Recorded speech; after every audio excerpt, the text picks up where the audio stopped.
The role of HDR in our post-production pipeline is paramount, really. It's number one on everybody's radar. And now, obviously, technology has improved. HD was a big step forward, and now HDR is an even bigger step forward. And the fact that the monitors can replicate quite accurately the way we intended in our professional suite is very rewarding. I think not just for me, but I think for the consumer.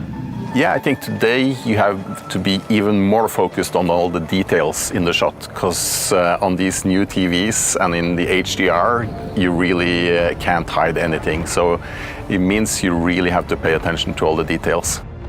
So HDR is finally something, that kind of moved this industry away from us having to go just to the cinemas, be able to see fantastic looking images, to be able to sit at home and be able to see fantastic looking images. It won't be long now before most people's televisions in their houses are HDR, so they'll be looking for more and more HDR material to screen on those. So I think it's very important.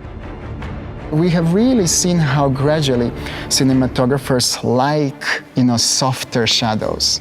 They allow light to be more natural. They are approaching filmmaking in a more subtle and emotional way. And this is very interesting. We would have not had that if we haven't had the HDR screen. One of the important aspects of HDR is that it gives us a sort of wider dynamic range in the highlights and the lowlights. It's like there's a normal container for HD, and then there's this massive container of HDR. And the benefit to the consumer is that they're able to see deeper blacks, but they're not crushed. They have more detail in them. You have brighter highlights, but they're not clipped or blown out. And to be able to reproduce that from the color suite to the home and have that ability to display the image properly within that high dynamic range is something that super powerful tool. The Panasonic OLEDs handle that HDR capability really in a very impressive way.